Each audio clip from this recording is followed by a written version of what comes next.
her, it feels like she directly went against a verbal contract that they had because she knew it wasn't in writing.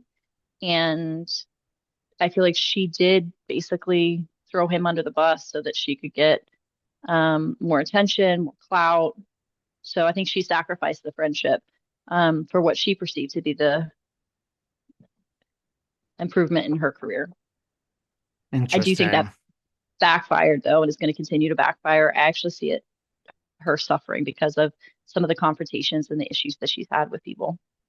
I really have no horse in this race. Everyone thinks I'm way more invested than I am. People are gonna think I put you up to these answers because they think No, I don't like Heather. We've had our moments, but it's not like I'm some huge Jeff fan and not Heather. I feel like they both have some things going on. So everyone, yeah, I did not foresee any of that. But there is a no. lot. It's one of these situations where there is a lot of debate. It runs deep. People are very team Heather or very team Jeff on Hmm. whatever. And I honestly don't even, it's so deep and there's earrings involved. And I truly don't even know really what the falling out was over. It's a whole story. People try to explain it to me. And after like 13 steps, I'm like, I'm not that interested in this. But they I are can't both in the tell. public eye.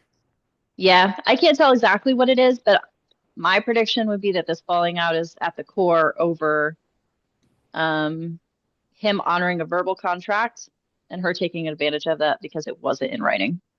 And it looks like it's connected to maybe a third party of who they work with or something like that. So that would be my prediction. Yeah, there was some other woman named Krista Lamas. I don't know if she's like the crux of why they fell out. I think there's a lot of reasons. But this is for the best. These two are not coming back together, you don't sense anytime soon. No, I mean, I think they're too similar in a lot of ways, but then their core ethics and motivations are starkly different. So I think it's for the best. Interesting. And our final person to touch upon, there's a woman, Brandy Glanville. Okay,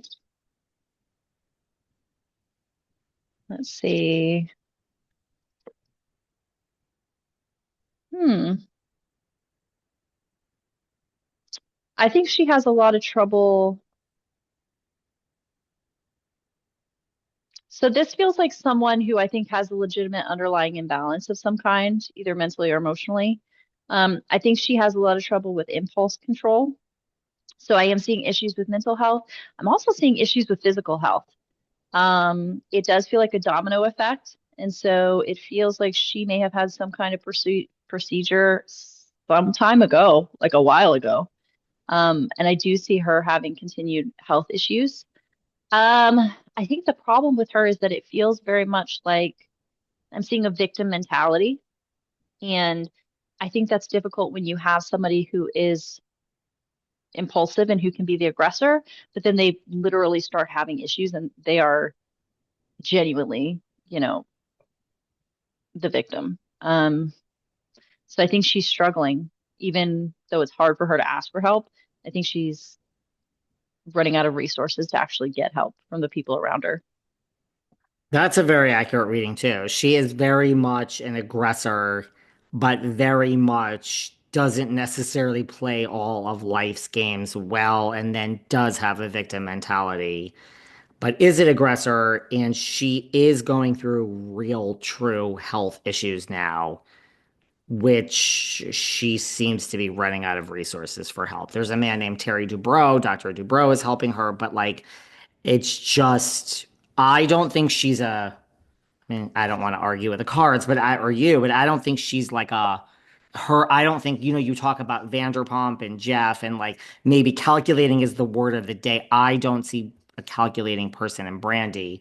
I just think that there are real, like you said, possibly psychological like issues, like for Hmm. real. Yeah, it definitely feels like this is not someone who has malicious intent. Now, I will say this, it's the things that she struggles with may not be her fault, but they're still her responsibility.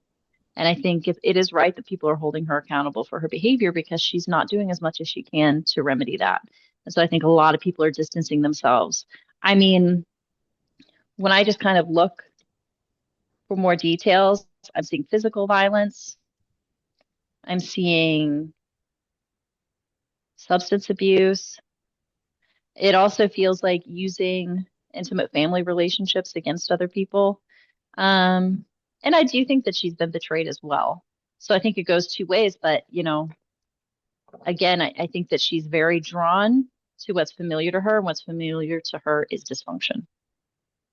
I would say that. And now I really do think these are real physical issues, which, Yeah. how can you put it? Like, if you treat people a certain way or act a certain way, no, they're not necessarily going to be there when your world gets smaller and you actually need them. I mean, it doesn't really work both ways. Yeah. I do think she's in good hands. I do feel like she is going to, her health is going to improve. I also feel like she is seeing doctors for the physical issues. I think those doctors are going to lead her to help for some of the more psychological or emotional issues as well. So I hate to ever say that, spirit or the universe wants bad things to happen to any of us, because I don't think it does. But, it's not a scoreboard, it's a public pool, and karma, comes around and goes around. I do think that these things that are happening to her are going to help her grow and get the help that she needs. So I do see improvement long term. And you see improvement physically too. I do. I do. Now I think that there's some things that she's always going to be unhappy with, because this does feel like somebody who also struggles with image. But Mm. yeah, I think it's going to be, it's some, how would I say this? This is somebody that I'm pretty sure I wouldn't like, but I do think that she has the tenacity to kind of work on herself and to improve. So I'm happy for anyone who does that. Me too. And even if you didn't like her, you'd probably have fun with her if you went out for the night. Probably. There's a lot of people like that. There's a lot, yes, there are a lot of people like that, that on the second drink you like them and you're like, we don't need to speak tomorrow morning. Well, thank you so much. Everyone can check you out for a reading. These are some of these things were just so spot on. Very curious to see what happens with this big Bravo announcement and this West Coast person and, the future of New Jersey and if there's new shows coming. But a lot of the things you said about certain people like Jeff and Kyle, and I mean, Jeff and Lisa Vanderpump and Heather and even Brandy were so spot on. So, and again, we don't tell you these things ahead of time. So I have no horse in this Yes, race, everybody. But everyone needs to go to Psychic Source and download the app, and they can find you, Psychic Leota, if they want a reading. And 20 minutes, 35 minutes for $20. That's about as good as it gets. So, all and right. a second reading, by the way, if you already have a first reading, get a second reading for $50. You get $25 free. And if you spend $30, you get 15 free. So and I know people that listen to us that are already gotten their second reading. I was telling them about it, and they're like, oh, we've already done that. So there you That's go. awesome. But All I right. appreciate you stopping by. Sorry to keep you a little longer, and I can't wait to do this No, again. thank you so much. Thank you for having me Oh my and God, sending love and anytime. light. Thank you. See you later. Bye. Bye.